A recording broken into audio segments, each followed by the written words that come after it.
नमस्कार, मैं डॉक्टर अमित व्यास आज फिर उपस्थित हुआ हूं आपके सामने एक ऐसे ग्रह की महादशा के बारे में चर्चा करने के लिए जो हमारे ज्योतिष में सबसे बड़े ग्रह के रूप में भी माना जाता है और साथ में उसका हमारे जीवन पर काफी शुभ प्रभाव भी देखने को मिलता है। अगर गुरु की महादशा किसी व्यक्ति की कुंडली में प्रारंभ होती है या चल रही है तो उसके ऊपर शुभ और अशुभ फल निश्चित रूप से उसको देखने को मिलते हैं। और जहाँ तक सवाल है गुरु को, तो हम गुरु को हमेशा ज्ञान से जोड़ते हैं और ज्ञान से ही आदमी को मोक्ष की प्राप्ति होती है और अपने इस भौतिक जीवन में सफलताएं प्राप्त करने के लिए जिस प्रकार की आर्थिक उन्नति की आवश्यकता पड़ती है, संतान की आवश्यकता पड़ती है, संतान की वृद्धि, संतान का विकास, ये सभी ऐसे पहलू हैं जो बृहस्पति से जुड़े हुए हैं। और ऐसी स्थिति में जब किसी व्यक्ति की, चाहे वो पुरुष हो या महिला, अगर उसकी कुंडली में गुरु की महादशा प्रारंभ हो चुकी है या चल रही है, तो ऐसी स्थिति में जब गुरु की महादशा में जब गुरु का अंतर चलता है तो ऐसी स्थिति में व्यक्ति के जीवन में आर्थिक रूप से और थोड़ा बहुत मानसिक रूप से समस्याएं आती जरूर हैं, मगर इसका प्रत्यक्ष प्रभाव संतान के ऊपर देखने को मिलता है। तो ऐसी स्थिति में अगर कोई अशुभ फल आपको प्राप्त हो रहा है तो ऐसी स्थिति में आपको चाहिए कि आप रुद्राभिषेक करवाएं या शिव जी को प्रतिदिन जल चढ़ाने का प्रयास करें और हो सके तो प्रदोष का व्रत भी करें, क्योंकि ऐसा करने से आपके घर में आर्थिक समृद्धि तो आएगी, साथ में आपके घर में जो संतान है उसका विकास और उसकी उन्नति कहीं ना कहीं आगे की ओर बढ़ने को महसूस होगी। दूसरी बात, अगर आपका स्वास्थ्य का पड़ला कमजोर महसूस कर रहे हैं इस अंतरदशा के अंतर्गत, तो आप पूर्णिमा का व्रत करें और किसी सुयोग्य व्यक्ति से सत्यनारायण की कथा करवाकर प्रसाद इत्यादि ग्रहण करें और लोगों को भी इसका लाभ उपलब्ध कराएं। बात करते हैं गुरु की महादशा में शनि के अंतरदशा की। तो ऐसी स्थिति में गुरु की महादशा में शनि का जब अंतर आता है तो हमारी भाषा में उसे विष योग का नाम दिया जाता है। अर्थात ऐसे व्यक्ति को इस अंतरदशा के अंतर्गत शारीरिक रूप से और मानसिक रूप से कई समस्याओं का सामना करना पड़ता है, जिसके परिणाम से या जिसकी वजह से व्यक्ति के जीवन में काफी उतार चढ़ाव प्रारंभ हो जाता है। तो ऐसे व्यक्ति को चाहिए कि वो विष्णु सहस्त्र नाम का पाठ करे या किसी सुयोग्य व्यक्ति से इसका जाप करवाए। दूसरा, प्रतिदिन शिव जी को जल चढ़ाए और हो सके तो शिव मंदिर में जाकर बेलपत्र चढ़ाने से भी इसके दुष्प्रभाव को आप कम कर सकते हैं। दूसरा, अगर आपकी कुंडली में या आपको ऐसा लगता है कि आपके जीवन में कहीं न कहीं आर्थिक समस्याएं शुरू से ही चलती आ रही हैं और महादशा प्रारंभ होने पर आपको समस्याएं ज़्यादा परेशान कर रही हैं, तो आप 4.25 या 5.25 रत्ती का पुखराज सोने में बनवा कर तर्जनी उंगली में धारित कर सकते हैं। बात करते हैं गुरु की महादशा में बुध के अंतरदशा की। तो बुध का जब अंतर चालू होता है तो ऐसे व्यक्तियों को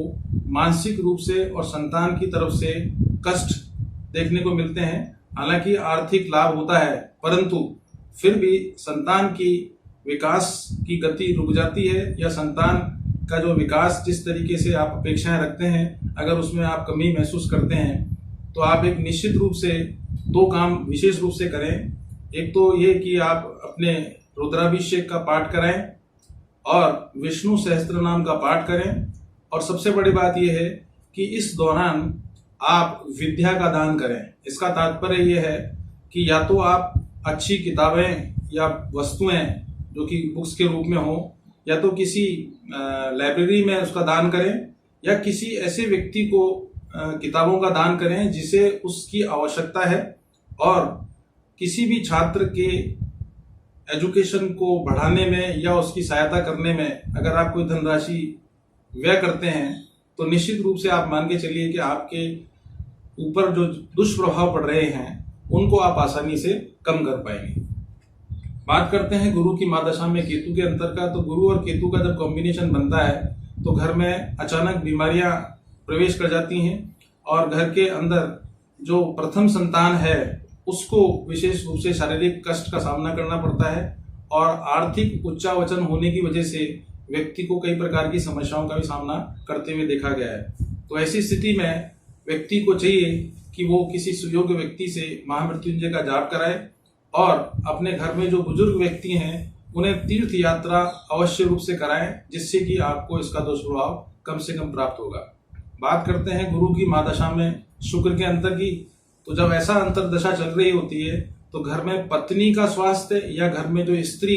वर्ग है वो थोड़ा ज्यादा प्रभावित होती है। और ज्योतिष की भाषा में जब गुरु की महादशा में शुक्र का अंतर आता है या शुक्र की महादशा में गुरु का अंतर आता है तो व्यक्ति को लघु मार्केश जैसी स्थितियों का सामना करना पड़ता है, अर्थात व्यक्ति को मृत्यु तुल्य कष्ट होते हुए भी देखा गया है। आर्थिक रूप से भी और शारीरिक दोनों तरीके से व्यक्ति को काफी समस्याओं का सामना करना पड़ता है। तो ऐसी स्थिति में उसको चाहिए कि वो दुर्गा सूक्त का पाठ करे या किसी सुयोग्य व्यक्ति से देवी जागरण का भी आप आयोजन कर सकते हैं। अन्यथा आप नवरात्राओं में 5 कन्याओं को भोजन कराएं और हो सके तो शुक्र की ग्रह की शांति का उपचार भी आप कर सकते हैं या सुयोग्य पंडित से इसके जाप भी करवा सकते हैं। बात करते हैं गुरु की महादशा में सूर्य के अंतर का। तो ऐसे स्थिति में घर में जो पिता है या पिता से संबंधित जो समस्याएं हैं वो व्यक्ति को फेस करनी पड़ती है, चाहे वो पुरुष हो या महिला हो। दूसरी बात ये, ऐसे व्यक्तियों को आंखों से संबंधित प्रॉब्लम, लीवर से संबंधित प्रॉब्लम और हार्ट से संबंधित समस्याएं देखने को मिलती हैं। तो अगर ऐसी कुछ समस्याएं अगर आपको फेस करनी पड़ रही हैं तो आप चाहिए कि आदित्य हृदय सूक्त का पाठ करें और 5.25 रत्ती का माणिक्य सोने में धारित कर सकते हैं अनामिका उंगली में। दूसरा, प्रतिदिन सूर्य को जल चढ़ाने से आप इसके दुष्प्रभावों को भी कम कर सकते हैं। बात करते हैं गुरु की महादशा में चंद्रमा के अंतर की या अंतरदशा की। तो ऐसी स्थिति में हमारी ज्योतिष की भाषा में हम इसे गज केसरी योग का नाम भी देते हैं, अर्थात ऐसे व्यक्तियों को इस दौरान आर्थिक समस्याएं कम फेस करनी पड़ती हैं, आकस्मिक धन लाभ भी प्राप्त होता है, विदेश यात्राओं से भी लाभ प्राप्त होता है, मगर घर की जो कन्या संतति है यानी जो बेटियां हैं उनके ऊपर स्वास्थ्य का दुष्प्रभाव पड़ता है। दूसरा, कई बार ऑपरेशन जैसी स्थितियां भी फेस करनी देखी गई हैं या फेस करते हुए देखी गई हैं। तो उस स्थिति में व्यक्ति को चाहिए कि चांदी या सोने का चंद्रमा बनवाकर या तो किसी कुंवारी कन्या को दान करें अथवा चांदी का एक छल्ला अपनी अनामिका उंगली में धारित करें और एक छल्ला सोने का बनवाकर वो तर्जनी उंगली में आप धारित करेंगे तो इसके दुष्प्रभाव को आसानी से कम कर सकते हैं। बात करते हैं गुरु की महादशा में मंगल की अंतरदशा का। तो ऐसी स्थिति में जब ये महादशा में अंतरदशा चालू होती है गुरु में मंगल की, तो एक्सीडेंट होने की संभावना या दुर्घटना होने की संभावना काफी बढ़ जाती है और घर में कोई ऑपरेशन या किसी ब्रेन से संबंधित समस्याओं का सामना करते हुए भी देखा जा सकता है। हालांकि ऐसी अंतरदशा के अंतर्गत आर्थिक रूप से और संपत्ति के मामले में तो काफी सुविधाएं प्राप्त होती हैं, परंतु शारीरिक कष्ट काफी रूप में परेशान करता है। तो उस स्थिति में चाहिए कि सबसे पहला काम तो यह है कि 5.25 रत्ती का पुखराज आप तर्जनी उंगली में धारित करें और ये न भूलें कि बिना हनुमान जी की पूजा करे आप इस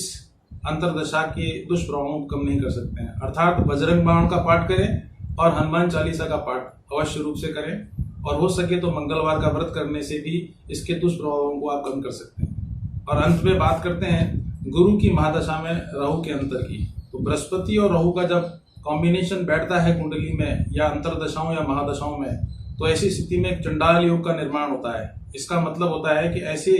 समय पर व्यक्ति के द्वारा लिए गए निर्णय सामान्यतः घातक सिद्ध होते हैं। किसी की जमानत देना या